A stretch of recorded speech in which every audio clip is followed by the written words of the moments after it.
Qué emoción, qué ilusión, qué espectacular estar aquí con un mujerón que ya se los voy a presentar. Bienvenidos a Yuyo Talks con Yuri Amor, donde últimamente estoy trayendo invitados que me hacen terapia. Buenísimo. Y hoy, no se las puedo explicar. Conozcan a nuestra querida, lo imprimí, esta vez ni siquiera usé el celular, lo imprimí porque está wow. Mariana Mosquera es consejera profesional licenciada, National Certified Counselor, psicoterapeuta bilingüe, que es muy importante, y fundadora de Mosquera Counseling. Con más de 15 años de experiencia en el campo de la salud mental, ha dedicado su carrera a ayudar personas y familias a sanar, superar traumas y reencontrarse consigo mismas. Es egresada de la Universidad de New Orleans, donde obtuvo una licenciatura en psicología y una maestría en consejería. Además de hablar español e inglés con fluidez, también domina el francés, lo que le ha permitido conectar con personas diversas y diversas culturas y ofrecer una atención más inclusiva y culturalmente sensible. Hasta ahí llega la primera parte de la introducción. Gracias, Mariana, por estar aquí con nosotros. A ti, Yuri, es un placer, de verdad que estoy muy agradecida por esta invitación. Para mí este tema pues es impresionantemente importante y sé que para ti también, entonces es un honor para mí poder estar aquí compartiendo contigo, conversando, dando información a tu público que te quiere tanto, que inspiras tanto, y este estudio desde que puse un pie en este estudio yo sentí una energía tan bonita y la verdad que te agradezco mucho por tenerme aquí. Gracias, Mariana. Uy. Mira, vamos a seguir leyendo el último parrafito de esta parte. A lo largo de tu trayectoria profesional, has trabajado con niños, adolescentes, adultos y familias en escuelas, organizaciones comunitarias, práctica privada y programas de prevención, acompañando a personas que enfrentan ansiedad, depresión, trauma, procesos migratorios, estrés, duelo y otros desafíos emocionales. Su experiencia le ha permitido comprender profundamente cómo las experiencias de la vida moderna impactan especialmente el bienestar emocional de las mujeres. Sí, eso es lo que vamos a hablar hoy. Oh my gosh, este párrafo me describe. Ay, Dios mío. Mariana, ¿por qué tantas mujeres que le están haciendo todo bien aún se sienten mal o tristes por dentro? Bueno, eso es una pregunta pesada, ¿verdad? Porque somos mujeres que ya tenemos una naturaleza por ser mujer, por ser muchas mamás, de darlo todo, ¿verdad? Entregamos mucho de nosotras en la casa, en nuestros matrimonios, en nuestras relaciones, en nuestro rol de mamá. Tenemos muchos roles en nuestra vida y muchas veces dando, llega un momento en el que no te queda nada para ti. Entonces es muy importante reconocer de que como mujeres ya genéticamente estamos programadas para dar, ¿verdad? Pues sí. Y muchas veces nos olvidamos de nosotras, muchas veces nos olvidamos de que estamos dando y dando, pero no estamos llenando nuestra vasija, nuestro cup en inglés. Y ahí empieza la mujer a sentirse como que no soy suficiente, no lo estoy haciendo bien, me siento triste a pesar de que lo hago todo. Entonces, por eso es que es una pregunta tan amplia, porque hay demasiadas como capas que descubrir en esa pregunta que me estás haciendo. Y vamos a descubrirlas porque para eso tengo todo este research. Pero antes de que nos movamos allá, tú eres una persona muy alegre, tienes una energía muy bonita, pero normalmente cuando las personas estudian psicología es para resolver algo de ellos mismos. ¿Ese es tu caso? ¿O de sus familias o de sus vidas? Viene más como de, no solo que como eres ingeniero porque te mandaron a estudiar ingeniería, claro, pero la psicología normalmente viene como con otra razón. ¿Ese es tu caso? Ese no es mi caso, ese no es mi caso, y pues gracias a Dios no es mi caso. Sé a lo que te refieres, muchas personas que, por ejemplo, batallan con una adicción, terminan convirtiéndose en consejeros de adicción, o muchas personas que tienen familiares que sufrieron de depresión o ansiedad, terminan convirtiéndose en psicólogos o terapistas. En mi caso, soy una persona supremamente bendecida, supremamente afortunada, porque yo crecí en un ambiente pues en el que expresar las emociones era algo normal, era algo natural en mi casa, era algo, es más, que se promovía muchísimo. Mi mamá es una persona supremamente emotiva, supremamente alegre, como tú lo dices. Entonces en mi casa siempre se nos inculcó la libertad de expresión y de hablar de las emociones. Y en mi caso yo comencé mi carrera realmente... esa semillita se sembró en mí desde muy temprano, porque siempre he sentido como que esa necesidad de escuchar. Okay. Y se me dio algo natural desde muy pequeña que el dar a las personas me brindaba una satisfacción muy grande. Entonces es parte de mi vida. O sea, es parte. ¿El dar en qué sentido? El dar en escuchar, el dar en un hombro para que la persona llore, para que la persona se desahogue. Yo era una joven de 15 años que a mí, mis amigas me venían y se me sentaban y me contaban todos sus problemas con sus novios en su casa, y era algo como que se daba natural, y yo sentía esa inclinación por darme a la gente. Y sin juzgar, que siento que es una parte que uno se siente desde que te conocí, es eso, es como, yo sé que yo te puedo decirlo, y sin saber necesariamente tu profesión y tu carrera tan larga, uno se siente contigo que tú eres como una persona tan chévere, tan completa, pero no me vas a juzgar porque yo esté incompleta, claro, o porque yo esté rota en este momento. Claro. Creo que eso lo tienes. Gracias. Siento que mucha gente tal vez te lo ha dicho, pero déjame. Gracias. Sí. Y volviendo al tema, gracias por decirme eso, porque sí me lo han dicho, y es algo que lo valoro muchísimo, y es algo que lo trato con mucho cuidado, ¿verdad? Es algo que en mi vida personal, con las relaciones, con la gente que conozco, es algo que yo lo manejo de una manera muy cautelosa, porque tengo que proteger esa información, ¿me entiendes? Si la gente se va a abrir conmigo, yo soy una persona que protejo esa información, y soy una persona que va a estar ahí escuchando, pero valora que la persona se acercó a mí y me contó, y lo protejo, ¿verdad? En mi vida personal y en mi vida profesional, obviamente, éticamente lo tengo que hacer. Es obligación, sí. Es mi obligación, si no pierdo mi licencia. Entonces, desde muy pequeña se me dio eso fácil, y creo que fue esa semillita que te digo que se sembró en mí desde muy chiquita, y lo escuché y lo seguí, y pues aquí estamos. Cuando hablo con mi mamá muchas veces le digo, mami, es que crecimos en épocas diferentes y tú no tenías las herramientas que yo tengo. Entonces, yo tengo las herramientas igual que tú en 2 idiomas. Muchas ni siquiera tienen las herramientas en un idioma, porque los latinos apenas estamos aceptando que para vivir una vida más bonita es necesario entender un poquito qué pasa con nosotras, cómo pasan las cosas en familia. Y aquí cuando hablamos de que has trabajado con niños y adolescentes, organizaciones comunitarias, imagino que has tenido que lidiar con cosas que son muy fuertes, pero ¿qué podemos hacer las mamás como para perdonarnos por nuestras indiscreciones, perdonar a nuestros papás por sus indiscreciones y tratar de no pasarle eso a nuestros hijos? Claro, te entiendo.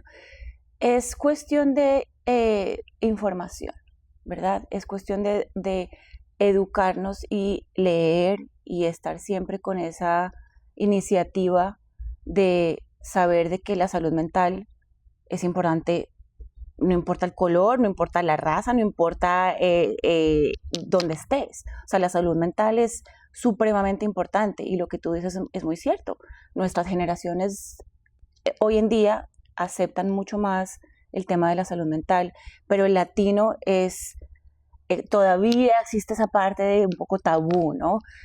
Hablar con un psicólogo quiere decir que estoy loco, me van a tirar al de loco. Y también como que el latino, a pesar de que... O de débil. Y a pesar de que el latino es conectado con sus emociones, porque somos, ¿sabes? Sí. Somos personas que somos pachangueras, alegres, somos muy emotivos, expresamos las emociones más fácil que otras culturas, todavía se ve un poco de ese tabú, ¿me entiendes? Y esas son cosas que nuestras mamás les tocó vivir, y a sus mamás aún más. Entonces es súper importante que hoy en día, para romper un poco ese ciclo que tú dices que se pueda pasar a nuestros hijos, hablemos, o sea, hablemos, normalicemos de que te puedes sentir mal y me puedes hablar de cómo te sientes. Normalicemos de que existe la depresión. O sea, normalicemos de hablar de depresión, de decir la palabra depresión. ¿Me entiendes? Porque muchas veces la gente dice, ay, uy, depresión, no, es que es muy fuerte esa palabra. Pero es la realidad. Depresión, ansiedad, estrés postraumático, la depresión en las mamás cuando tienen hijos, eso es algo supremamente común, más común de lo que nos imaginamos. Inclusive te comparto algo muy personal. Yo misma pasé por depresión postparto cuando tuve mi primera hija. Y gracias a Dios yo tenía las herramientas de poder identificar, aquí hay algo, necesito ayuda, y busqué ayuda, ¿me entiendes? Entonces es algo como que uno tiene que... ¿Cómo se ve la depresión postparto? Uy, es horrible. O sea, es la cosa más horrible. Es un vacío. Y se puede presentar diferente en diferentes. Cada persona claro. Tiene síntomas diferentes, pero el denominador común es un vacío. Es un vacío, es la imposibilidad de sentir esa conexión con tu bebé. Tú imagínate eso tan horrible, o sea, sentir esa ilusión por 9 meses de todo lo que vas a hacer y nace el bebé y tú no te sientes conectado con ese bebé. Entonces es algo muy feo, es algo... que sientes que todo lo estás haciendo mal, sientes que no estás haciendo suficiente. Lo de la lactancia es otro factor que influye un montón en la depresión postparto, y muchas mujeres no saben que a raíz de la lactancia hay un descontrol hormonal gigantesco, y obviamente tú estás lidiando con tu cuerpo biológicamente adaptándose a un montón de cambios nuevamente, que tú fuiste de tener las hormonas aquí, tuviste el bebé y ¡pum! Pero entonces otras hormonas que se tienen que generar para producir la leche en la lactancia se suben. Es un descontrol enorme para una mujer, y eso pasa en 24 horas. O sea, entonces la lactancia es un factor supremamente importante en la depresión postparto, porque puede ser el detonante inmediato para que la mujer empiece a sentir ese vacío, no soy suficiente, y de ahí generan un montón de otros síntomas que se empieza a volver en un ¿cómo se dice? Rabbit hole, como que en un espiral que va hacia abajo, y ahí cuando la mujer toca fondo, afortunadamente yo no toqué fondo, pero fondo es que muchas mujeres pasan por pensamientos suicidas, sí. Pasan por pensamientos de lastimar al bebé. Y eso pues, lo he escuchado, imagínate. O sea, y es tan común, sí. O sea, la depresión postparto es tan común que tú no tienes idea. Es muy, muy común. Yo me sentí mal, pero no, y mal fue porque no pude amamantar a ninguno de mis 2 bebés, no me salía la leche, o sea, yo comía todo lo que tenía que tomar, los masajes, las cosas, y uno se siente de nuevo fallada, o sea, exacto. Hiciste lo más difícil, pero claro. Como no puedes hacer eso, y era cuestión de estrés, claro. Estrés y ansiedad, o sea, te puedes hacer todos los masajes que tú quieras, pero si tú estás en un ambiente donde te sientes protegida, donde te sientes abrazada, you know, like somebody's holding space for you, el estrés existe aunque no lo quieras, y como tú dices, las hormonas jugando su papel. Y creo que también es muy importante, ese va a ser para el próximo podcast, porque si hoy nos metemos en la perimenopausia, nos fuimos por carajo. Es un tema que necesita su propio espacio. Sí, ¿no? Vamos a tener a Mariana de vuelta, ¿verdad? Para tocar ese. Pero hablando de las hormonas, como es tan tabú, ha sido tan tabú, uno piensa, hormonas es como una cosa, es como, eso son las hormonas, una cosa. Uno no piensa, están las hormonas de la lactancia, lo que acabas de decir, está la hormona de cuando estás embarazada, que se van todas, está entonces todas las testosteronas, todas las estrógenos, todo lo demás, las hormonas del, oh my gosh. El cuerpo de la mujer es un templo. Y hay es un tema también. Y hay una cantidad de variables impresionantes. Impresionantes.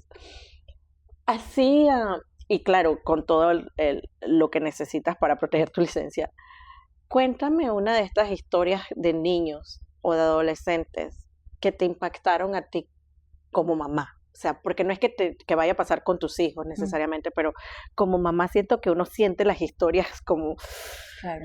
como que se te encravan entre la piel el dolor de un niño. ¿Qué historia te ha tocado así que... Sin entrar en mucho detalle, cuando yo vivía en New Orleans, antes de tener a mis hijas, trabajé en los colegios, en colegios públicos, y fue en la época del huracán Katrina, unos añitos después, en el que el tema de inmigración, sobre todo en países de Centroamérica como Honduras, Guatemala, El Salvador, la situación estaba muy, muy, muy terrible, como que empezaron las maras, y entonces había una demanda alta de trabajo en New Orleans, de construcción y para obviamente volver a sacar a la ciudad adelante. Y hubo mucha migración, pero cuando hubo mucha migración, estas familias se fueron para New Orleans sin sus hijos, dejaron a sus hijos atrás. Porque te estoy hablando de hace, ¿cuántos años fue Katrina? Pues Katrina fue en el 2000, más. Katrina fue en el 2005. Sí. Wow. Entonces ya fue hace mucho, pero entonces estas familias, por necesidad económica, se fueron para New Orleans a buscar trabajo y dejaron a sus hijos a cuidado de abuela, abuelo, tía, tío, vecino, en fin. Pasó un tiempo y ya cuando lograron establecerse en Nueva Orleans, se trajeron a sus hijos de camino para reunificarse con ellos. Existe el término de reunificación familiar, que hoy en día ya hay mucha investigación al lado de este tema. Me tocó ver como consejera escolar y me tocó darle terapia a niños, adolescentes, que hicieron esa trayectoria. Muchos, me tocaron varios casos de niñas que pasaron por una violación sexual y quedaron embarazadas. Y en ese tiempo yo estaba embarazada. Entonces imagínate tú. O sea, el dolor interno que yo sentía fue una cosa que no te puedo explicar. Y aún así, pues, darle terapia a esta niña y ayudarle, pues, era un reto para mí, porque yo no podía tener una influencia ya de mi vida personal y tenía que ser imparcial y tenía que ser sin juzgar y tenía que poderle dar las herramientas que tenía que darle. Esa es una historia, pero tengo muchas como esa. ¿Qué herramientas le das a alguien que ha pasado por eso? Bueno, para ella en particular, terapia, o sea, terapia intensiva, porque obviamente, imagínate, o sea, esto era, y ella tuvo el bebé, o sea, ella... Y se lo quedó. Y se lo quedó, y ella tuvo el bebé, y imagínate, entonces... Ay, procesar eso, perdonar. Fuera de eso, pues ella se vino, en ese caso en particular, ella se vino sola, dijo a su familia allá. Entonces son cosas que te jalan a tu propia vida personal y las cosas, todo lo que tenga que ver con el abuso sexual en los niños es algo que para mí es terrible. O sea, no importa cuántos años tenga yo en mi profesión y tantas historias que haya oído, yo siempre que oigo eso es como, porque imagínate, o sea, uno de mamá, o sea, yo tengo 2 hijas. ¿Cómo los protegemos? Hay que informarse, o sea, hay que educarse, hay que informarse, hay que leer, hay que entender las señales de alerta, hay que reconocer que los primeros predadores están en la familia y eso no hay que negarlo. Estadísticamente, las personas que abusan de nuestros hijos son los más cercanos a nosotros, es familiar, no es una persona X de la calle, es el primo, el tío que llegó a vivir en la casa y le estamos rentando una habitación, es el vecino con que dejamos al muchachito o a la muchachita porque tengo que trabajar y no tengo quien me lo cuide. Entonces hay que estar alerta. ¿Y qué les podemos enseñar a nuestros hijos? O sea, porque no quieres quitarles su infancia y su inocencia, pero hoy en día tienen el celular, o sea, ya ni siquiera es que el tío, el vecino, o sea, es like... Hay que tener conversaciones abiertas con nuestros hijos, enseñarles lo que significa una manera buena de tocarte y una manera mala de tocarte. En inglés, good touch, bad touch. desde chiquitos hay que enseñarles que nadie tiene derecho a tocarte y tú tienes el derecho de decir que no a cualquier cosa, así sea un abrazo. Porque también vivimos en una cultura de, ay, dele un abrazo a su abuelita, ay, dele, ¿sabes? Y tú tienes que enseñarles a los niños el poder del consentimiento desde una temprana edad, ¿me entiendes? Que ellos son dueños de su propio cuerpo, de que el cuerpo de ellos pertenece a ellos y que si es no, es no. Entonces, tener esas conversaciones. Menos con la mamá, porque yo lo parí. Tener esas conversaciones abiertas es supremamente importante. Yo le digo, todo esto lo hice yo aquí. Exacto, nadie te va a querer más que yo. Exacto. Así que tú. y yo a mis hijas les digo abiertamente, nadie tiene derecho a tocarte a ti sin tu consentimiento. Porque chiquitas, el baño... no, yo ya le enseñé a mi hijo a bañarse solito, por lo menos sus partes. Yo lo termino, pero él tiene que... Esas son tus partes, nadie tiene que estarlas tocando. Exactamente. Y cuando uno los baña, ¿te puedo jugar en tu parte privada? Sí, mamá. Y tener ese tipo de lenguaje con ellos es súper importante.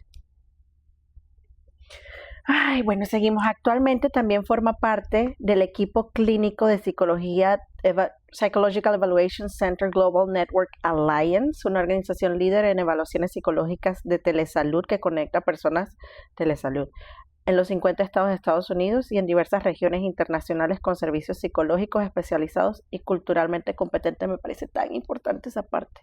En este rol realiza evaluaciones psicológicas para procesos de inmigración, incluyendo casos de, ¿qué es VAW? Ahorita me dices, asilo, visa U y evaluaciones por dificultades extremas, hardship, ahorita me dices, así como evaluaciones especializadas relacionadas con la reproducción asistida y la fertilidad. Oh my gosh, este tema va a tener que ser, espérate, bueno, vamos a hablarlo, pero esto tiene que ser otro episodio. Su trabajo incluye la evaluación psicológica de madres gestacionales, otro episodio, padres intencionales y donantes de óvulos, además de facilitar sesiones conjuntas que fortalecen la comunicación, las expectativas y el bienestar emocional durante el proceso de reproducción asistida. Su labor es caracterizada por ofrecer evaluaciones clínicas rigurosas, empáticas y culturalmente sensibles, acompañando a personas y familias en algunos de los momentos más importantes y vulnerables de su vida. Ay, Dios mío, let's go back. Cortito, la gente no cree en esto de terapia virtual. Yo sí, pero ¿cómo tú explicas por qué funciona o cómo logras que telesalud funcione? Claro. Bueno, esto se dio por COVID, claramente. Es una modalidad que ahora es más aceptada en nuestra profesión de terapistas, psicoterapistas, pero era algo que antes del COVID era muy raro ver que tú podías tener esa opción de reunirte con un terapista y tener una sesión. Porque parte de la psicoterapia y una parte valiosa de la psicoterapia es poder conectar con tu terapista, poder lograr ese vínculo en el que la persona, el paciente, se va a sentir, como tú lo dices, que puede hablar sin miedo a que lo juzguen, de que puede procesar muchas cosas con la ayuda profesional. Entonces, esto no era una modalidad antes de COVID.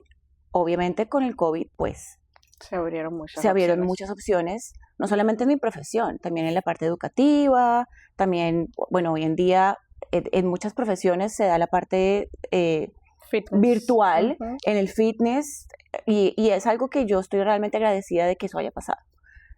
Entonces, volviendo a tu pregunta, hay personas que se sienten más cómodas hablando de una manera virtual porque tienen como esa protección de la pantalla y se sienten un poco como... Menos expuestas, exacto, esa es la palabra. Esa es la perfecta manera de describirlo. Se sienten un poco más protegidas de su información y no es estamos aquí tú y yo, ¿me entiendes? Entonces, esa parte es un poquito más para algunas personas. Para otras personas necesitan esto, necesitan ese contacto físico con la persona y no están dispuestas a tener una pantalla entre el paciente y el terapista, sino que se sienten un poco más conectadas cuando es una terapia uno a uno personal. Entonces, varía mucho, pero yo siento que hoy en día hay un poco más de aceptación porque pues es en el mundo en el que vivimos. Hoy en día virtual lo es todo, las redes. Sí. Tú tienes una facilidad de conectarte más con muchas personas y llegarle a muchas más personas. ¿Qué le dices a una persona que nunca ha hecho terapia y que viene con nuestras telarañas de atrás de que eso es para gente que está loca o para gente débil o sea, vas a malgastar tu tiempo? Claro. O cómo empieza? Hola, doctora Mariana, yo soy Yuri Amor, estamos en terapia. ¿Cuál es la primera pregunta? ¿Cómo conectas? ¿Qué me dices? ¿Qué es una terapia? La terapia es poder tú tener esa posibilidad de hablar con alguien sin sentirte que esa persona te va a juzgar. ¿Me explico? Es una persona que es completamente neutra. Y es exactamente lo que tú dijiste al comienzo de tu podcast, de esta maravillosa conversación. Es el poder sentirse uno que voy a poder hablar de mis telarañas, mucha gente lo llama mis fantasmas, mis traumas, mis dolores, con una persona, primero que todo, que tiene una experiencia profesional. Entonces tú ya tienes esa como garantía, ¿verdad?, de por medio, y te sientes ya, eso hace que tú quizás bajes un poquito la guardia y que tú sientas de que tus vivencias, tus pensamientos, tus emociones van a ser cuidadas por una persona que tiene una preparación profesional. Y por otro lado, cuando tú me haces esa pregunta de qué es lo primero que uno tiene que establecer con esa persona que llega a nosotros buscando esa ayuda, es esa conexión. ¿Entiendes? Si no hay esa conexión, las otras cosas que pasan en terapia después no se pueden dar. ¿Me explico? Porque esa persona no se va a sentir segura.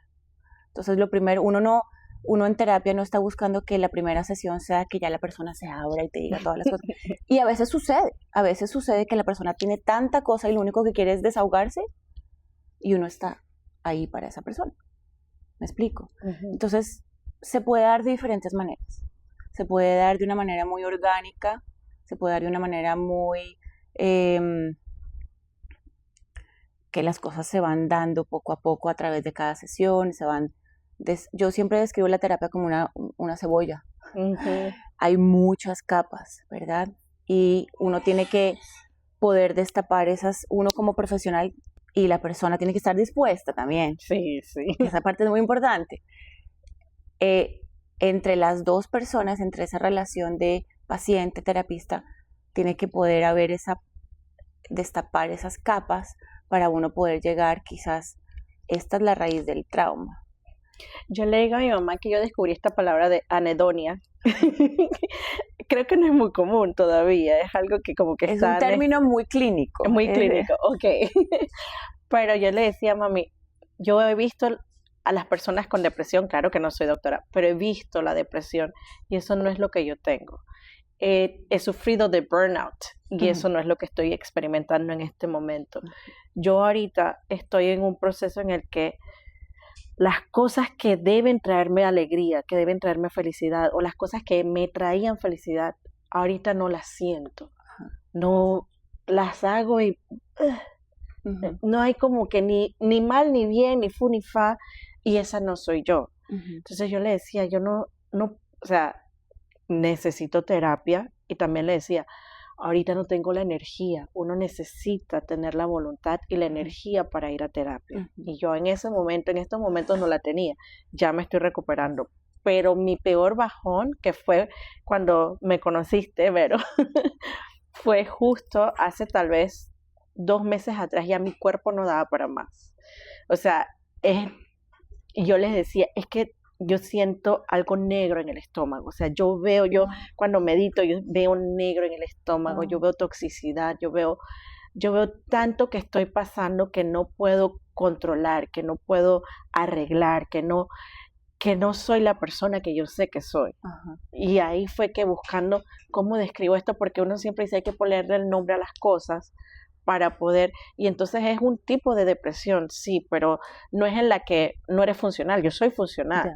Entonces yo misma yo buscando qué será, y me salió eso, y es una situación que le pasa mucho a las mujeres que trabajan, tienen hijos, cuidan de la mamá, tienen el negocio, o sea, es mucho, y después le sumas no poder vender la casa, no tener casa, fallecimiento de tu hermano, o sea, lo que yo estaba viviendo en ese momento, cosas que nunca había vivido en mi vida, todo se me juntó sin tener la energía, sabiendo que necesito terapia, pero sabiendo que no la tenía porque tengo 2 bebés y mi energía tenía que, lo poquito de felicidad o de vida que tenía, dárselas a ellos. Entonces, ¿qué tú le dices a una mujer que está como yo? Bueno, el tema de la anedonia es un término muy clínico, ¿verdad? O sea, la anedonia la definición clínica es que las cosas que antes te producían placer, te dejan de producir placer. Las cosas que normalmente te producían felicidad, lo que normalmente tú hacías, ya fueran actividades, hobbies, tu trabajo, tu profesión, lo que sea, no te produce esa felicidad que antes te producía. Entonces, cuando es que se siente poco, o sea, que se siente no, la frecuencia es lo importante aquí, ¿verdad? Entonces, si la mujer está pasando por la anedonia, que es lo que ya acabo de describir, y pasa todos los días durante un periodo de 2, 3, 4 meses, ahí es donde hay que buscar ayuda, o hay que ser conscientes de que no es algo de un día, no es algo de una semana, porque todos pasamos por situaciones en las que en un día quizás, yo qué sé, ir al gimnasio no es lo mismo que lo que fue hace una semana, o ver una película no fue, pero cuando ya se convierte en algo crónico, cuando ya se convierte en algo de que sucede con más frecuencia, te digo 2, 3 meses, ahí es donde hay que parar y decir, ok, necesito quizás ayuda profesional, pero en lo que tú estás diciendo, ¿no? También se necesita uno estar listo, ¿verdad? Y poder hacerlo también. Entonces, para las personas que ya han identificado esa anedonia, que es uno de los síntomas de depresión, para poder diagnosticar la depresión tiene que estar la anedonia. Y posiblemente no están listas para recibir terapia. A pesar de que cuesta tanto hacer esas cosas, a pesar de que no hay una motivación de hacerlas y que es súper difícil hacerlas, buscar otras maneras de sacar un poco esa energía que uno siente, que tú dices que en tu caso se sentía como negro, y buscar la manera de otras cosas puedan llegar a satisfacer un poco ese sentimiento de estar como adormecidos. Entonces, yo sé que es difícil. Yo sé que suena más fácil de lo que es, pero hay que buscar oportunidades, ¿verdad? Porque si uno todo el tiempo está en ese estado de adormecido, que no sientes una emoción positiva por nada, que nada de lo que haces te produce placer, ya eso trae otros problemas. Y como te dije una de las primeras veces que conversamos, nosotras tenemos más conocimiento o tenemos más recursos. Gracias a Dios, tengo el estudio, tengo mi mamá, tengo bebés, tengo familia, tengo muchas amistades. O sea, yo, gracias a Dios, tengo oportunidad, pero lo hablo porque sé que tal vez hay personas en casa que están solo en casa y solo consumiendo redes. Entonces, pasando el día a día sin oportunidad o sin tener que, porque yo tengo que, entre comillas, tenemos que enseñar las clases o tenemos que seguir empujando porque es un negocio, pero hay mujeres que se pueden quedar en casa sin siquiera saber qué hacer. Entonces, por eso te lo pregunto también, para las que tal vez estén en mi situación y no lo conocen, sigan empujándose a tratar de hacer esas cosas que alguna vez le dieron alegría, que de repente la chispa regresa, ¿verdad? Claro. Mientras buscan la ayuda profesional. Y hagan una lista, o sea, papel y lápiz, y hagan una lista, remóntense al tiempo pasado en donde sentían que habían cosas que les producía una felicidad y hagan una lista de esas cosas. Y va a ser difícil, porque cuando una persona entra en anedonia, no ve más que es todo negro, es todo oscuro, es todo triste, es todo imposible, no tengo la motivación, estoy en un agujero negro. Pero traten de cierren los ojos y regrésense a 5 años atrás, 10 años atrás, y escriban qué les producía placer. Acabas de decir motivación, total trigger, porque en las redes uno ve, no es motivación, es disciplina. Ni una ni la otra, no me jodas. Ay, Dios. Si no lo tienes que hacer, tienes que tener la motivación para crear la disciplina. Exacto, exacto. Y cuando una persona está en un estado así, olvídate, o sea, ¿cuál disciplina? ¿Cuál disciplina? O sea, la disciplina va después cuando uno ya está, lo que tú dices, ya hay una motivación de hacerlo, pero la disciplina es un tema también como, no es fácil ser disciplinado, y tú necesitas ese empuje y ese, ok, voy a tener algo. Esas metas. Exacto. Cuando tú estás en esta etapa, es like, ¿qué metas? Sobrevivir. Exacto. Eso es lo que estoy haciendo y tratar de que los que estén alrededor mío sobrevivan. Exacto. Sé que va a pasar, pero en este momento no. Exacto. O sea, no tengo para dar. No, y la motivación viene también de que te trae algo a ti. Algo positivo a tu vida. ¿Me entiendes? Sí. Y si tú estás en un estado mental en el que no ves nada positivo, pues ¿cuál motivación? ¿Me explico? Regresando a los términos técnicos, aquí en tu bio leímos que incluyendo casos de VAWA, asilo, visa, ¿qué es VAWA? VAWA es, estas todas son visas humanitarias. Okay. Entonces yo trabajo con abogados, en mi práctica privada trabajo con abogados y ellos me hacen como referencias de clientes que ellos tienen que están representando para visas humanitarias. Visas humanitarias está la VAWA, que es violencia doméstica. Está la visa T, que es tráfico humano. Está la visa U, que es si tú eres indocumentado o indocumentada y sufres un crimen aquí en los Estados Unidos y estás pasando por síntomas de ansiedad, depresión, estrés postraumático. Es una visa humanitaria. Está la visa, los waivers, el hardship, que son... si tú puedes demostrar, también visa humanitaria, si tú puedes demostrar de que tienes que tener una residencia o una ciudadanía y estás casada con una persona que es indocumentada y esta persona está en peligro de que la deporten o que no tenga sus documentos, tú como Yuri puedes demostrar de que separarte de esta persona causaría en ti unas consecuencias negativas emocionales, financieras, si tienen hijos de por medio también. Entonces yo soy la que hago estas evaluaciones psicológicas para demostrar que la persona primero puede ser diagnosticada, tiene que tener un diagnóstico clínico, ya sea depresión, ansiedad, estrés postraumático, infinidad de diagnósticos que se pueden dar dependiendo de los síntomas. Y yo hago un reporte psicológico, es una evaluación psicológica completa, en donde yo presento ese reporte al abogado y el abogado utiliza ese reporte clínico para sustentar el caso con inmigración y decir, esta persona tiene estos síntomas, tiene estos diagnósticos psicológicos, estos son los diferentes, las recomendaciones clínicas. No me estoy riendo de lo que estás diciendo, pero en mi cabeza te dije, necesitamos los números de esos abogados, amiga. Entonces, ahorita hablamos de eso, de donde pueden obtener ese tipo de ayuda, pero estos reportes son supremamente importantes en los casos y no todos los abogados van a recomendar un reporte. El abogado se reúne con la persona, escucha su historia, obviamente decide qué tipo de visa se va a hacer, si es VAWA. Pues ya hay una cosa clara cuando la persona llega con el abogado, ¿sabes? Y el abogado decide, dependiendo de la historia de la persona, si es importante y si es beneficioso un reporte clínico mío. Y ahí yo trabajo 1 a 1 con el abogado y la persona le hago su evaluación psicológica dependiendo de qué tipo de visas. Interesante, me imagino que te tocan unas historias. Sí, es duro, es súper duro. Pero al mismo tiempo si logras ayudar a alguien vale la pena.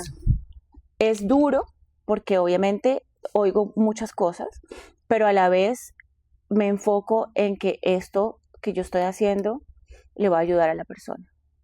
Y en muchísimos casos es exitoso por mi reporte. Wow. Los reportes psicológicos son... Yo sé que es tu trabajo, pero de todas maneras. Gracias.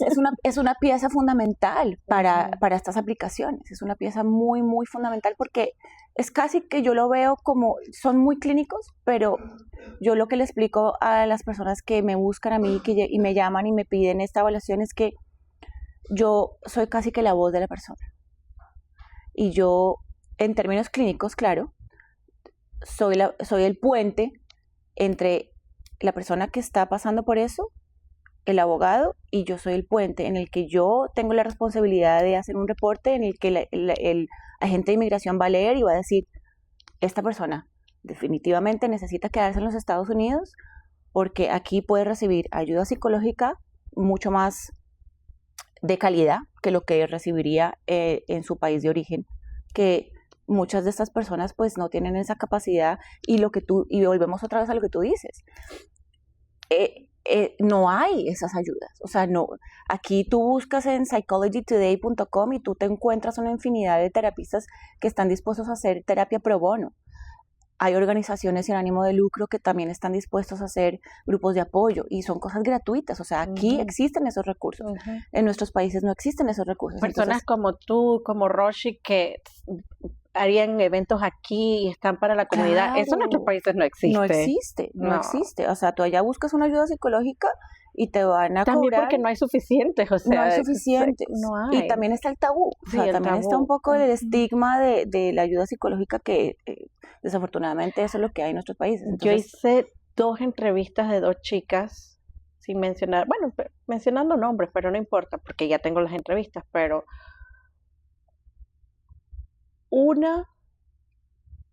yo lloré como 3 veces en la entrevista, pero o sea, llanto, no estoy hablando de la lágrima, estoy hablando de, o sea, el nudo en la garganta, los mocos, terribles, no podía, porque ella cruzó el tapón del Darién con su bebé amarrado y casi se las lleva un desliz de lodo, o sea, pero cuando te está contando la historia, o sea, yo lo podía ver, mi película de Hollywood, yo lo vi todo. Y, o sea, arrancas en Venezuela y tienes que llegar a Estados Unidos. O sea, que tienes que cruzar todo el resto. O sea, I was like, pero tú eres una niña. Dios mío, qué fortaleza. Y ella me dice, la historia de mi amiga es peor. Yo, no puede ser peor que esto. Me dice, sí. Cuando empiezo con la otra, 3 horas y no logré terminar. Wow. No te puedo explicar. O sea, yo pienso en ellas y yo, es como una cosa que, yo digo, Dios mío, están aquí por algo, están aquí por algo y ojalá podamos apoyarlas, pero es una vaina que son unas historias y uno, como tú dices, uno viene acá por suerte con otros medios, otras cosas y uno no sabe lo suertudo que uno es, claro. O sea, no, hay que a veces escuchar otras historias para de verdad sentirlo suerte. Yo tuve mi episodio de anedonia, pero eso fue un pedacito, no se preocupen, ya va para adelante, yo no me estoy comparando para nada con problemas y tampoco estoy diciendo que lo que yo viví no es real y no fue serio, pero a veces hay que agradecer, claro. Tenemos situaciones. Y sobre todo lo que yo veo en esas historias también es como la resiliencia, ¿no? La resiliencia humana de las personas que a veces uno dice, wow, o sea, yo cómo reaccionaría yo si yo estuviera en una situación así, o sea, la gente de verdad a mí. Y por eso es que a mí esta profesión me llena tanto y aprendo tanto, ¿sabes? Como que yo siempre lo he dicho, no solamente yo aporto algo a la persona porque pues lo estudié y es mi carrera, sino que las cosas que yo aprendo de las otras personas yo no te puedo explicar. O sea, yo de verdad aprendo tanto del ser humano y de la capacidad del ser humano de salir adelante, de la resiliencia, y a veces yo me quedo como, y muchas veces cuando yo lo veo desde afuera, la persona que me está contando eso no se siente así. Y muchas veces en mi terapia yo digo, quiero que haga una pausa y se dé cuenta por lo que usted ha pasado y se dé cuenta lo fuerte que es usted, porque no lo está viendo, pero yo desde afuera lo estoy viendo. Y usted es una persona que esto que le tocó vivir va a hacer que usted sea una persona más fuerte. y que si usted sobrevivió esto, cualquier cosa que se le presente, usted ya tiene las herramientas, o no necesariamente las herramientas, sino ya por lo menos ya tiene esa capita de pasé por esto y ya, bueno, la próxima experiencia lo puedo vivir un poco más fuerte, ¿no? Sí. Y es duro, o sea, esas historias son duras, pero la capacidad del ser humano para salir adelante es impresionante, o sea, medio tocando un poquito el tema de lo que se vive en Venezuela hoy en día. Ay, no, Dios mío. Y yo converso con mis amistades venezolanas y yo digo, mi esposo es venezolano. Y una cosa que yo sí recalco y digo es que el venezolano, y no es una grosería, pero en mi país decimos berraquera, ¿sabes? Como que son echados para adelante. O sea, la resiliencia que tiene el venezolano por todo lo que le ha tocado vivir es una cosa impresionante. Y más porque eran un país, o sea, no es que sea más, pero eran una potencia, era lo que Panamá miraba para México o para Venezuela como países ejemplares de Latinoamérica. Sí. Y de repente, ¿en qué? 20, 25 años, todo se fue al carajo. O sea, y pasan estas cosas como las hace 2 semanas atrás, que y ellos siguen siendo un pueblo alegre y un pueblo servicial y trabajador, y tú dices, wow, qué ejemplo de gente, de verdad. Ejemplo. De verdad que sí. ¿Cómo está tu esposo? Pues está bien. Mi esposo afortunadamente no, él no es, su familia no es de esa área. Creo que tenía un par de amistades que estaban cerquita, pero afortunadamente no les pasó nada. Pero pues te pega. O sea, a mi esposo claramente le pegó, no. O sea, es su gente. La familia de mi esposo obviamente también, y pues, o sea, es como si en tu país Panamá sucediera algo, o en mi país Colombia sucediera algo, o sea, uno lo siente como suyo, pues. Una de las chicas de aquí nos está contando que los temblores no han parado. No han parado y no han evacuado a la gente, y los hospitales no tienen capacidad. O sea, el trauma sigue y se extiende para ellos. Y volviendo a eso del trauma, sabes que después de esto van a haber muchas personas que van a presentar síntomas de estrés postraumático, que viene siendo PTSD. Y esto es algo que se presenta, es un desorden psicológico que se presenta en personas que han sufrido un trauma muy fuerte. Veteranos de guerra, víctimas de abuso sexual, desastres naturales, el huracán Katrina, el terremoto de Venezuela. Entonces, quisiera tomar esta oportunidad en tu canal para hacer un llamado a las personas que posiblemente empiecen a sentir un poco estos síntomas y que sepan de que es algo normal.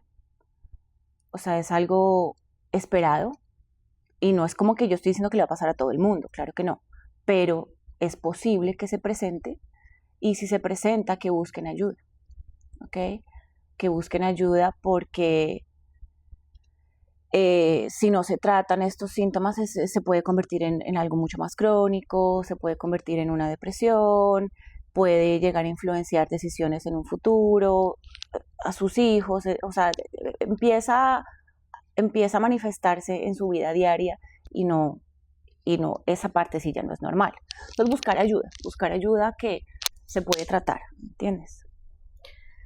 Hablaste de tu esposo, y creo que ese es uno de los traumas generacionales en mi caso, de la relación de mi papá y mi mamá. Espero que tengas una familia divina. No estoy tocando a tu familia, no es nada de eso. Conversaba con una amiga ayer, y pues ella vivió un engaño muy fuerte, donde la mujer le clonó el teléfono al marido, la extra, ¿no? La querida. El amante. La amante. Y se metió en la relación de ellos, y fue una cosa horrible. O sea, fue una situación muy difícil, y me hizo el trigger cuando me dijo, y no solo me afectó a mí, sino que le quitó la alegría y la dulzura a mi hija. Wow. Y yo le digo, no sé qué decirte, pero quiero decirte que hagas algo, porque el trauma que yo tengo de lo que mi papá le hizo a mi mamá, o de lo que la tipa que se metió con mi papá le hizo a mi mamá, hasta el día de hoy me crea un odio y una rabia por dentro. Tengo muchas terapias que hacer contigo, amigo, o con una que me recomiendes, pero son varias. Pero, cómo maneja una mujer querer quedarse con el papá de sus hijas cuando se ha sufrido una traición que ha destruido el núcleo familiar? ¿Qué herramientas tenemos? ¿Qué podemos hacer? Bueno, cuando una mujer pasa por esa situación de querer quedarse, hay que ver de dónde viene eso, ¿verdad? Porque pues el querer quedarse en una relación en donde ya hubo un engaño, a pesar de que ya no hay confianza y existieron mentiras, pues hay que entender de que si esa mujer está dispuesta a hacer eso, es porque, o sea, existen muchas explicaciones, pero puede ser que simplemente esté acostumbrada a esa relación o tenga muchos miedos de quedarse sola y esa responsabilidad de mamá soltera, ¿qué voy a hacer? No lo puedo hacer sola, ¿qué voy a hacer sin mi esposo? Entonces, pues entender de dónde viene ese pensamiento y esa iniciativa de querer quedarte en una relación así. Si te quieres quedar en una relación así, que el perdón que tú le diste a tu pareja, qué tan genuino es. Me explico, porque si tú estás dispuesta a perdonar esa infidelidad y quedarte en esa relación, tiene que ser un perdón 100%, porque después van a surgir problemas. O sea, si tú no perdonaste 100%, después van a haber problemas en el que ya no confías en esta persona, en el que ya no crees lo que te está diciendo, ya la confianza se perdió, el respeto se perdió. Entonces, pienso yo que tiene que haber como que una capacidad de entender, si yo me voy a quedar en esta relación, lo hago y esto es a lo que me estoy ateniendo, ¿verdad? Entonces... Y del lado de los hombres, tengo dos varoncitos, del lado de los hombres, ¿cuál es la nueva escuela para que los hombres no sigan haciendo lo que hicieron todos nuestros tíos y papás y todos, o sea, la generación antes de tal vez la nuestra ya se comporta un poquito mejor, pero la anterior, ¿cuál es la educación que se le está dando a los niños hoy en día, a los varones, para que tengan más responsabilidad del efecto que causa estos actos en una familia? Volvemos a lo mismo, como tener esas conversaciones abiertas con los niños, y si es un núcleo familiar que está roto por engaño, por violencia doméstica, porque simplemente se fueron para direcciones opuestas, lo que sea, la razón por la cual ese matrimonio se haya acabado, tener esas conversaciones con los niños y entender cómo tener esas conversaciones con los niños y explicarles, o sea, tu papá y tu mamá nos estamos separando, tú y yo nos estamos, tu papá y yo nos estamos separando, perdón, y nuestro amor sigue igual, por ti. O sea, nuestro amor por ti no va a cambiar. Nos estamos separando porque ya no podemos estar juntos y porque ya el amor que había de pareja, de esposo y esposa, ya no hay, pero el amor por ustedes sigue ahí. Para que el niño no lo agarre como por que ahí se suceden esos ciclos. Ahí es cuando suceden los ciclos de que si soy un varoncito y estoy viendo que mi papá dejó a mi mamá, pues ya es lo normal.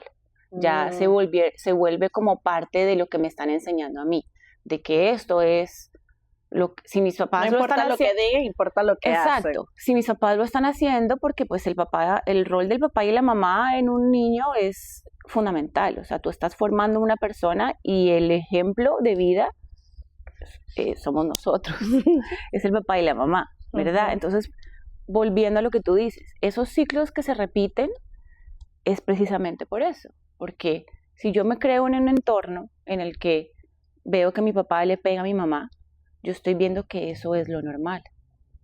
Y te aseguro que en muchos de los casos es posible que eso se repita. Puede que no, pero se repita en una forma parecida, en el que yo siento que la mujer es menos O sea, me estoy poniendo en los zapatos de un niño que observa esa situación. Sí. Uh-huh. Entonces, por eso esos patrones se repiten. Los patrones que observamos en nuestras familias se repiten. Te doy ejemplos. Los papás alcohólicos, muchas veces el alcoholismo se va a repetir. La violencia doméstica, el padre que le pega a la mamá delante de los niños, esos patrones se van a repetir. No siempre, no te estoy diciendo que, como te digo, pero son patrones que los niños aprenden porque ese es el ejemplo que estás viendo. Uh-huh. Entonces, cuando hay núcleos que se rompen, es importante que uno tenga las herramientas para hablar con los niños, para explicarles, esto no es por culpa tuya, si es una separación porque cada uno agarró por un lado diferente y simplemente se acabó el amor, pues hay que explicar esas cosas.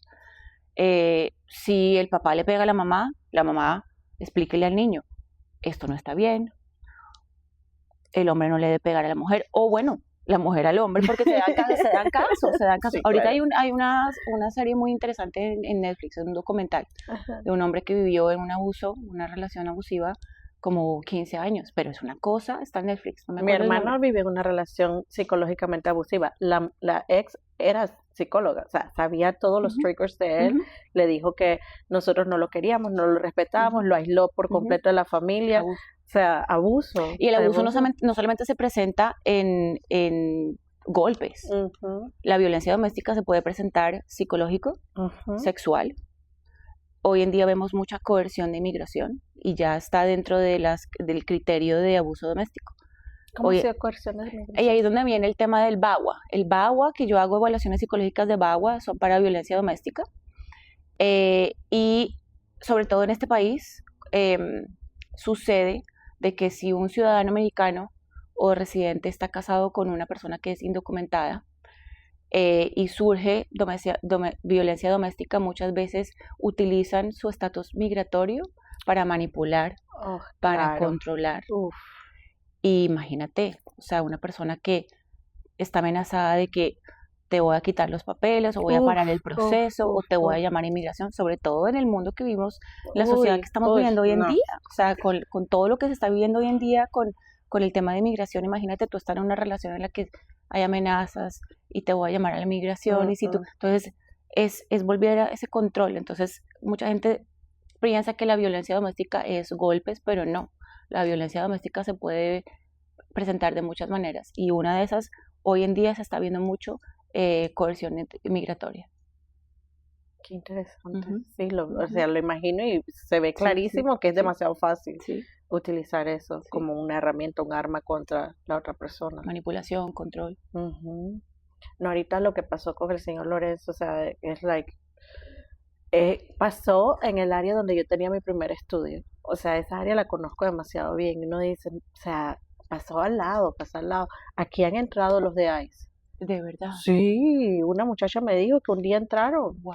Y yo no estaba, ¿por qué no me llamaron? No sé, o sea, por eso ahora trancamos la puerta. O sea, es un terror. Qué horrible. Es un terror. Imagínate, todas somos mujeres y llegan unos tipos enmascarados por la puerta. O sea, a mí me da un ataque cardíaco. Qué horrible. Pero bueno, por ser la que tengo que dar la cara, voy al frente. Claro. Pero, o sea, el estrés de pensar que 3 hombres enmascarados van a entrar aquí porque, sin ninguna razón, sin ningún papel, sin nada, y uno tiene que hacerles caso, o sea... Y ese es el día a día de muchos inmigrantes. Demasiados. Imagínate. Demasiados. Uy, bueno, la inmigración también la hablaremos otro día a más profundidad, porque es un tema que de verdad la tenemos tan encima, pero... Movimiento como medicina. Tercera parte de nuestra biografía. Mariana cree firmemente que la salud mental no solamente se trabaja dentro del consultorio. Desde hace más de 13 años también es instructora certificada de Zumba, una pasión que con el tiempo se convirtió en otra poderosa herramienta de bienestar emocional. Actualmente lidera múltiples clases cada semana en Houston, donde ha construido una comunidad de cientos de mujeres que encuentran mucho más que ejercicio, encuentran confianza, amistad, apoyo, motivación y un espacio donde pueden dejar todo de lado, aunque sea por una hora, las responsabilidades del trabajo, la maternidad, el hogar y la vida cotidiana para volver a conectar con ellas mismas. Cuéntame un poquito de esa faceta de Zumba. Wow, bueno, sin extenderme mucho porque esto puede ser otro episodio. Miren cómo le cambió la energía. Ya me pongo yo en mi rol de instructora y todo. Bueno, no, es que de verdad que hace parte de mí. O sea, y yo la verdad es que yo, ¿cómo te lo explico? Yo siento que mi vida completamente dio un cambio en el momento en el que yo incorporé la Zumba en mi diario. Y soy muy afortunada que descubrí la Zumba hace 13, 14 años. Y tuve esa iniciativa internamente de poder buscar cómo incorporar la Zumba en mi vida para lograr que me trajera paz interior a mí por la profesión que tengo. Claro. Entonces, la Zumba para mí es una herramienta tan primordial en mi vida porque la terapia, como lo mencionamos hace un rato, es pesado. O sea, para mí como profesional es emocionalmente fuerte, desgastante. Oír estas historias a diario, sobre todo cuando se trata de niños. O sea, yo de una sesión tú sales físicamente cansado y tú absorbes muchas cosas. Y yo soy una persona que soy fielmente creedora en las energías de las personas. Claro. Soy una persona que tengo lo llamo como esa facilidad de leer las energías de las personas, sentirlas, alimentarme de esas energías, darlas de regreso. Entonces, en la terapia pasa mucho eso. Pasa mucho de que tú absorbes, lo procesas, lo entiendes desde el punto de vista profesional y lo entregas. Okay. Y por eso sucede que es como un two-way, sucede de una manera recíproca. Y con la Zumba yo he logrado que esta sea una herramienta para mí de poderme despojar de un montón de cosas que yo traigo, que no son mías, pero absorbo en sesiones de terapia, como proceso las cosas, como las devuelvo. Y para mí, te lo juro que la Zumba es como una sanación tan grande y yo en cada clase yo me despojo de tantas cosas y yo creo que tú lo has visto como yo enseño. Oh my gosh, yes. La energía por el cielo. Y de verdad, y a mí me dicen, ¿cómo tienes tanta energía? Y yo, obviamente, físicamente tengo mucha energía, pero yo creo que las personas sienten esa energía que yo boto, que yo creo que tengo energía, y no es que bote energía negativa, por favor, no hagan pensar. No, digerida y procesada. Exacto, ya está como que exacto. Y yo como que siento que a mí el baile me produce una felicidad tan extrema y yo lo veo como una forma, como un arte, porque me llena de tantas maneras y no solamente es el baile, o sea, no solamente es el movimiento. Yo siempre, y estas conversaciones las he tenido con mi gran amiga Ligia, que quiero muchísimo, y yo le digo, para mí la Zumba va más allá del baile, y yo a veces comparto esto en mis clases con la gente que llega, sobre todo cuando llega gente nueva, que a veces llegan como que, ay, yo no sé qué esperar, qué es esto, no sé qué, y la gente está como que... no me sé la coreografía. Exacto, y la gente está como que, porque uno llega a una clase de Zumba y uno es como que, ¿qué es esta gente que le dieron? Sí. Pero va mucho más allá del baile, o sea, es conexión, es sentirte que estás en un lugar en donde la gente respira lo mismo que tú, esa pasión, esa conexión, el poder sentir de que llegas a una clase completamente inhibido, miedoso de cosas que tú no sabes que tienes ahí, y pasa un mes y tú sigues yendo y yo veo la gente que está atrás, ya no está atrás, la gente está más al frente, luego pasa un mes y la gente está aquí y entonces ya no son los leggings grises, sino ya es ropa de Zumba fosforescente con colores alegres. Entonces va mucho más allá del baile. O sea, yo la Zumba siempre lo he visto como, hay una psicología muy bonita detrás de la Zumba. Y yo siempre lo he visto como analizarlo, la psicología detrás de la Zumba, y tú no sabes la alegría que me da, porque yo lo veo en la ropa. ¿Tú crees que Zumba hubiera sido tan exitoso si tiene leggings grises? de vez en cuando sacan un negrecito por ahí. Para o un grisecito. complementar. Pero la ropa de Zumba, si tú analizas la... Gris nunca. Mira, Piénsalo. y yo tenía una camiseta gris de hace como 10 años y no me la pongo porque es que no me Es trae gris. esa felicidad, ¿me entiendes? Entonces, la ropa de Zumba, tú la ves... Pero si nos ponemos gris. O sea, es solo la de... La media, mujer, la media. Pero si tú analizas la ropa de Zumba, la psicología detrás de la ropa de Zumba 100%. es impresionante. Ujú. Y son tan exitosos porque detrás de esta marca hay una psicología hermosa, hermosa. Y yo en mis clases y en la comunidad que estamos creando, yo trato de emanar eso. Aunque que la ellos no lo gente- sepan, que la uno gente- viene a la clase con una intención. Que la gente entienda que va mucho más allá del baile, ¿me entiendes? Es comunidad, es ver con tus propios ojos como una mujer llega a una clase y se siente que no pertenece, a que pasen 2 meses y pertenece. Y para mí eso es tan gratificante, o sea, para mí eso es yo, porque yo lo observo, yo lo veo y pasa enfrente mío y yo digo, wow. Entonces por eso es como que la Zumba para mí hace una parte tan fundamental de mi vida y me ayuda en todos los sentidos de la palabra, pero ver que ayuda a las otras personas para mí es, wow, increíble. Yo por mucho tiempo tenía las clases en los parques eran como muchachas, nosotras, la locura, el show, las pelas eran, yo le decía a Ligia, aquí nadie usa ropa de Zumba, porque todas son bailarinas profesionales, ¿te acuerdas? Tú veías toda mi front row y la second row, de verdad eran personas que habían estudiado baile en la escuela o desde chiquitos, y o sea, yo le enseñaba una coreografía una vez, ya para el día siguiente ya yo no la enseñaba, una de ellas subía a enseñar. Y eso es muy divertido y hace una clase muy amena. Pero yo iba a buscar mis blessings, mis bendiciones, a la clase que me tocaba con AARP y sigo haciéndola. Tengo ya, no sé, 6, 7 años. Que era una clase para caregivers. O sea, que era abierta a todos, no era solo para seniors. Y me tocaba darla con chicas en silla de ruedas. Wow. Virtual. Era una clase híbrida. Es una clase híbrida. Con la gente aquí, la gente online. Online se metían más seniors. Pero sabes que tienes el chat. Entonces, mis chicas de silla de ruedas eran mis backup dancers y también enseñaban en la clase. Y las seniors también las sentaba al frente y tenían que enseñar. O sea, nunca he sido mi clase. Solamente, pues.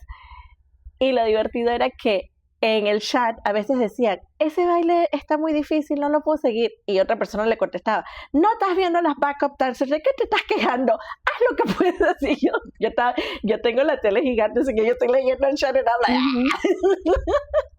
Y en la Zumba pasa mucho eso, hay mucho empoderamiento, hay mucho, volviendo al tema de que somos nuestros peores críticos, entonces siempre no estamos haciendo suficiente o nos vamos a comparar o hay alguien que baile mejor que yo, pero yo he visto en esta comunidad que muchas veces la persona está dudando de sí misma y falta ese instructor o ese otro alumno que le dice al final de clase, esa canción la bailaste espectacular, viste cómo te movías y puede que esa persona ni siquiera se haya dado cuenta de eso, bailaste Bollywood y tus manos estaban, pero se veía hermoso.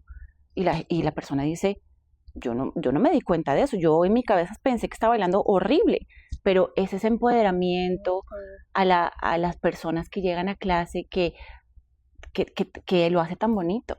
Y uno no se da cuenta como profesor cuando tú ves a alguien y tú lo apuntas y tú lo señalas o lo subes, cómo le cambias el día a esa persona. O sea, a veces los profesores no se dan cuenta de, no es el poder, pero la bendición que tienen de traer esa energía ya digerida, procesada, compuesta.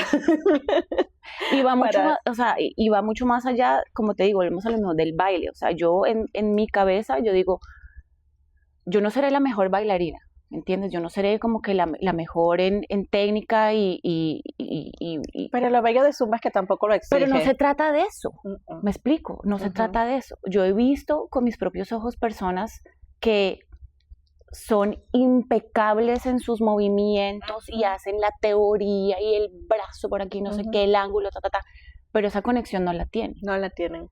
Y lo contrario, también he visto personas que puede que no bailen perfecto como esta persona con la técnica y no sé qué, pero cuando se paran ahí a bailar, tú dices, esta es mi instructora o este es mi instructor, porque esa conexión está ahí y esa conexión se da y es mucho más poderosa que una persona que se vaya a parar a bailar perfecto y a hacer técnica perfecto y a veces bonito. Exacto. Mariana, vamos a tener otras entrevistas, pero hoy faltan 2 partecitas más espectaculares. Quiero que nos des, como hablamos, a veces no tenemos el acceso a terapeutas como tú, o el dinero, o la energía, o la salud mental para buscarlo, porque también eso es importante. Claro. Es loco, pero en depresión es muy difícil buscar ayuda. Esa iniciativa, claro. Sí, pero en general, danos 3 herramientas que podemos usar para desahogarnos o para sobrevivir el día a día y estar un poquito mejor. Yo soy muy... Aparte de la zumba, porque eso es trampa, no. Ya, mi cabeza es trampa. Ya lo hablamos. Ya eso era obvio. Eso es obvio. El ejercicio. Primero, el ejercicio. O sea, el ejercicio en general, ¿verdad? El ejercicio en general. Go take a walk. Exacto. Lograr que tu corazón... las palpitaciones suban, oxigene, ya de por sí se genera serotonina, se genera dopamina, ya de por sí biológicamente tu cuerpo se va a sentir bien. Entonces el ejercicio es obviamente muy, muy importante. Soy muy creyente en el poder de manifestar cosas y la parte de escribir. Mucha gente manifiesta y trata de manifestar cosas verbalmente en su cabeza, pero muchas veces es mucho más poderoso juntar el manifestar mentalmente y verlo. Entonces, cuando tengas una manifestación, escríbela. ¿Cuál fue tu última manifestación? Mi última manifestación, déjame pensar.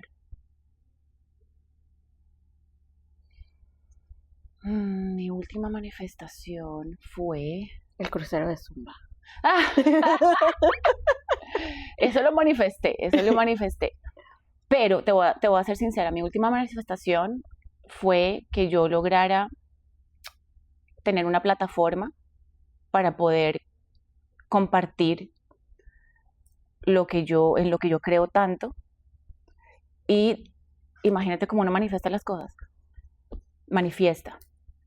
Porque tener esta oportunidad contigo es esa manifestación surgiendo, porque yo tengo esa posibilidad ahora de hablar contigo, obviamente, pero tú, con tu don de repartir esto y que le llegue a la gente que lo necesita, yo lo manifesté, porque tengo esa posibilidad de poder hablar de mi profesión, pero también juntarlo con la zumba, y muchas veces yo trato de explicarle eso a la persona y la persona se queda como, no sé cómo puedes juntar las 2 cosas, pero yo las junto. Entonces te lo agradezco porque lo manifesté bastante contigo y surgió y muy agradecida por este espacio, la verdad. Ay, no, y nosotros encantadas contigo, imagínate. Y la otra técnica...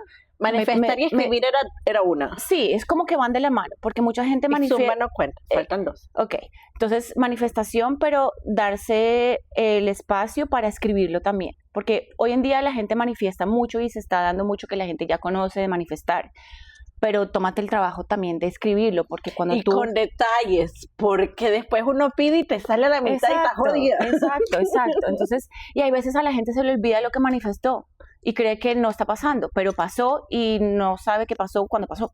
¿Me explico? Entonces, escribirlo porque... Se te olvidó la gracia. Exacto, porque viste que no diste gracias. Yo estuve ahí pensando un rato, porque yo no escribí esta manifestación que te dije, pero estuve pensando un rato y me acordé.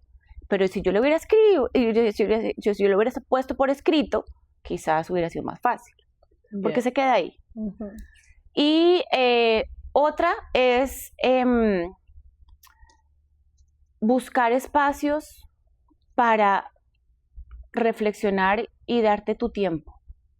¿Sabes? Como buscar espacios de silencio, porque es que vivimos en una vida tan agitada, sobre todo en este país uno va como decíamos en Colombia, del timbo al tambo, y a veces uno se le pasa el día y uno no se da cuenta en qué momento se le fue el día, y uno ha ido a hacer mercado, uno llevó a los niños al colegio, uno respondió emails, uno cocinó, sobre todo las mamás solteras, te admiro, ¿sabes?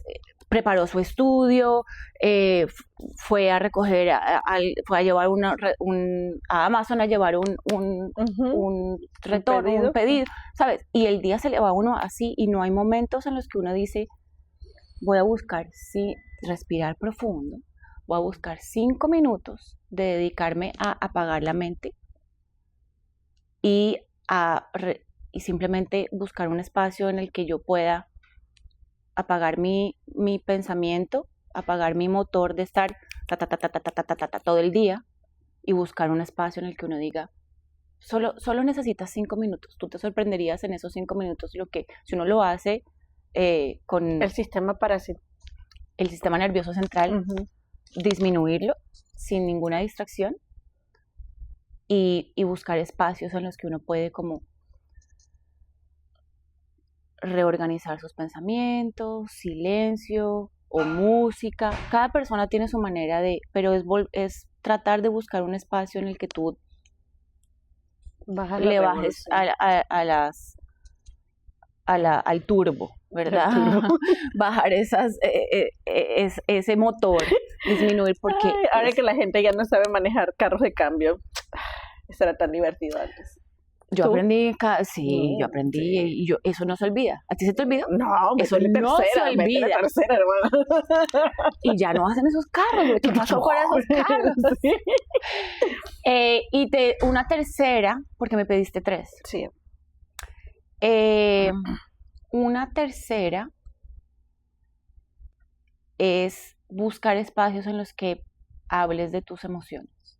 Buscar una persona en la que tú... Porque si no vas, o sea, tú me dijiste que buscar herramientas, si no vas a buscar un terapista o no tienes la posibilidad o no tienes las herramientas o el dinero o lo que sea, buscar maneras de desahogarte, ¿verdad? Buscar maneras de llegar a una persona de confianza y tú decirle, necesito soltar, hablar, escúcheme. Y lo bonito es que sea recíproco. Claro. Porque me ha tocado hablar, pero entonces lo que viene es un consejo de vuelta y eso no es lo que estoy buscando. Y no estoy buscando, yo también estoy mal, esto me está pasando. Ay, ya. Y cuando tú te acerques a esas personas, pon cuáles son las expectativas. O sea, diles, necesito hablar con alguien, pero solamente quiero que me oigas. No me des un consejo, no me juzgues, yo simplemente me quiero desahogar. Y de esa manera la persona ya sabe qué esperar. Porque el ser humano siempre es... Si estás hablando conmigo es porque necesitas consejo. Y estamos programados a, bueno, tú esperas un consejo, tú esperas mi opinión, tú esperas que yo te diga qué hacer. Estás perdida, no sabes qué hacer. Pero si comenzamos esas conversaciones diciendo la expectativa, yo creo que puede dar, a veces ya planteas con la otra persona qué esperar, ¿no? Y bueno, nos vamos con Rapid Fire. A ver, ¿qué palabra define a Mariana?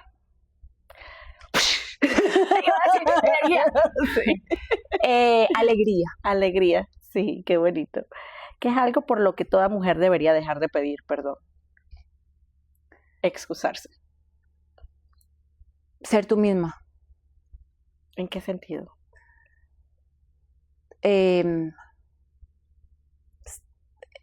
Dejar de pedir perdón por ser como eres. O sea, dejar de pedir perdón por ser transparente como tú eres.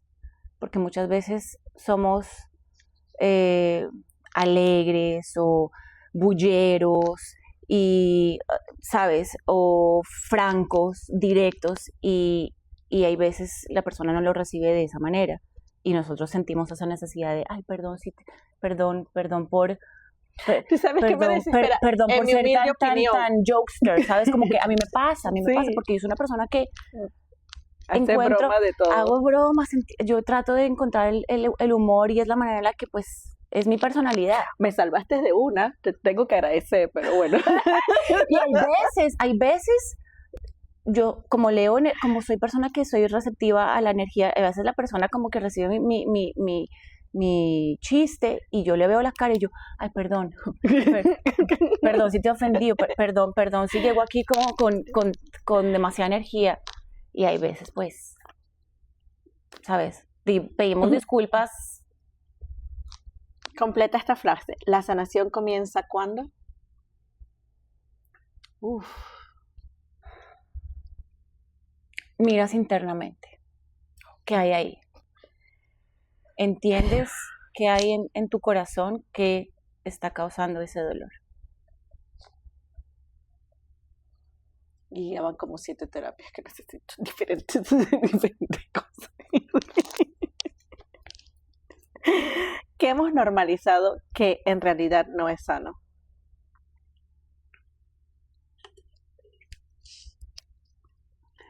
Que hemos normalizado que no es sano.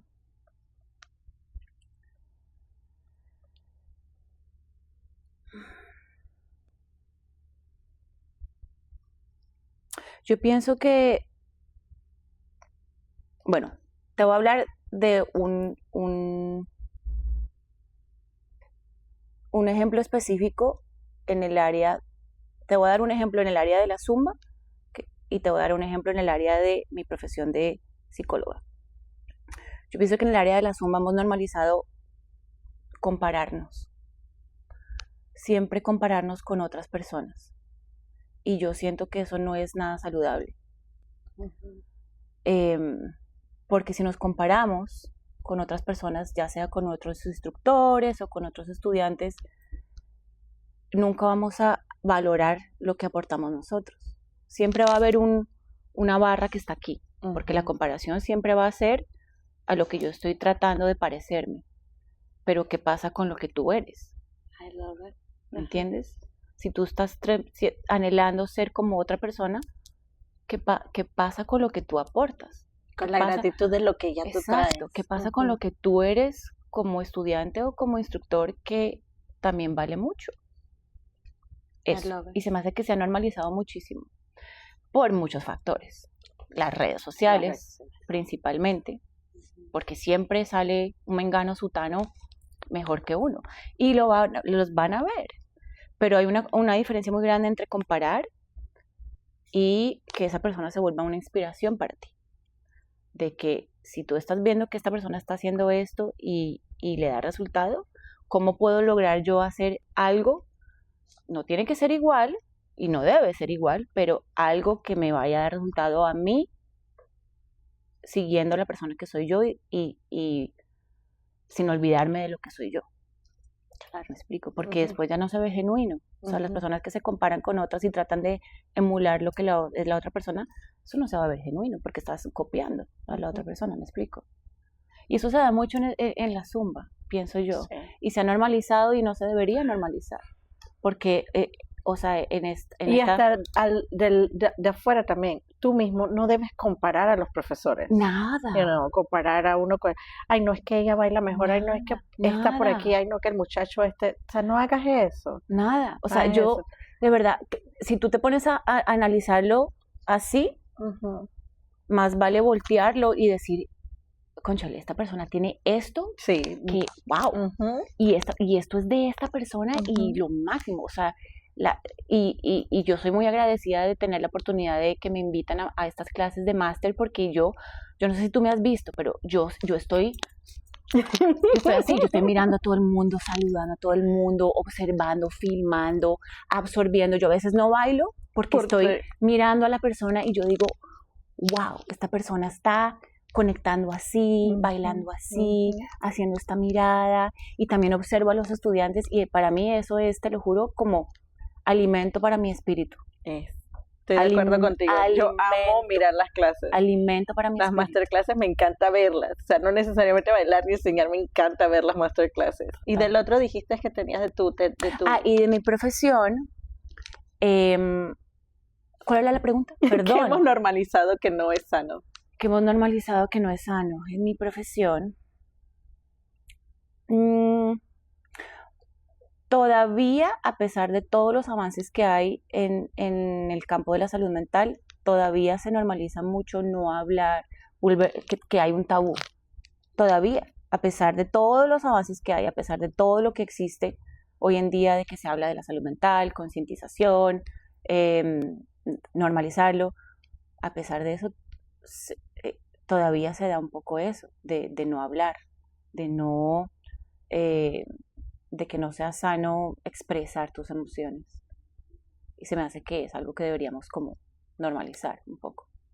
Y entender de que todas las personas necesitamos hablar de lo que nos pasa, no internalizar tanta cosa. Y una misma saber que necesitas hablar. Claro. Porque que no es solo que las personas te hagan sentir como que no, sino que tú ponte consciente de que necesitas hablar, necesitas decir las cosas. Y hablando te das cuenta, como tú dices, de lo que está pasando adentro. Miras un poquito para adentro. Claro. Última pregunta. Si tu hija tuviera 45 años, estuviera agotada y sintiera que se perdió a sí misma, ¿qué es lo único que quisieras que recordara? Ay,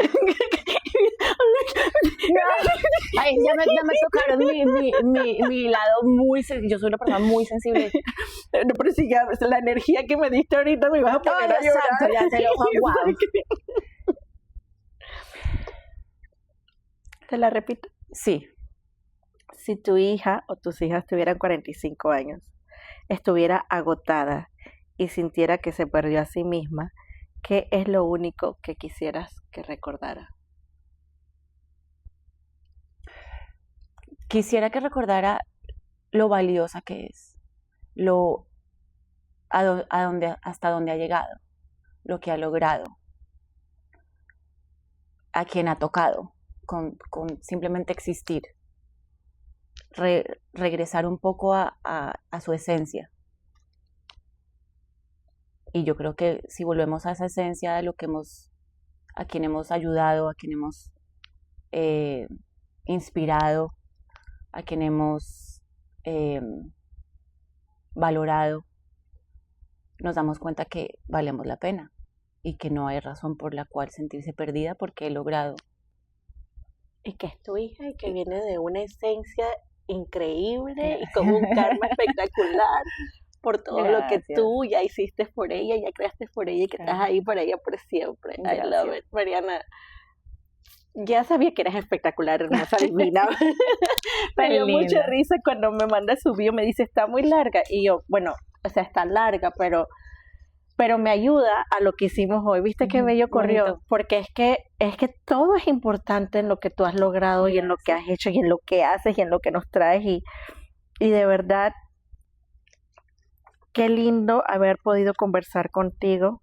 Y cierro con tu última frase, que tu misión es ofrecer herramientas prácticas, generar esperanza y recordarle a las mujeres que cuidar de sí mismas no es un acto de egoísmo, sino una necesidad. Porque cuando una mujer vuelve a sentirse viva, también transforma la manera en la que ama, lidera, trabaja y cuida a las que los rodean.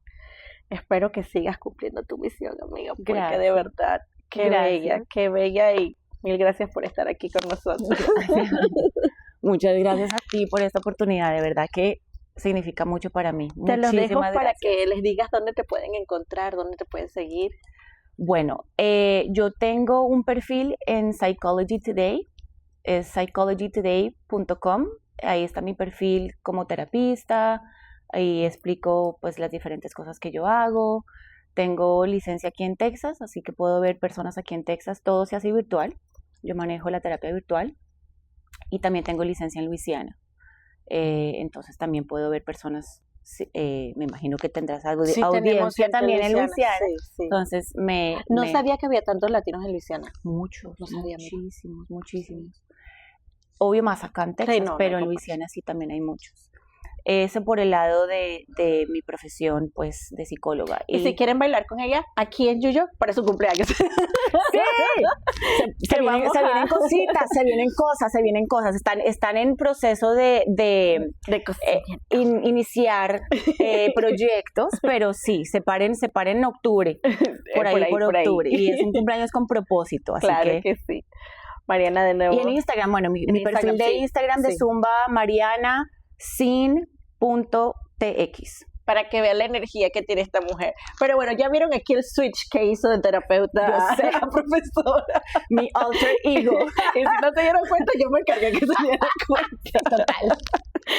Un abrazo, los amamos. Yuyo Talks, mi nombre es Yuri Amor, su servidora, y de verdad que les agradezco a los invitados que he tenido porque Cada día siento que sano un poquito más y espero que los ayude a ustedes también. Muchas gracias. Esta Mucho. oportunidad tan bonita. Muy bien.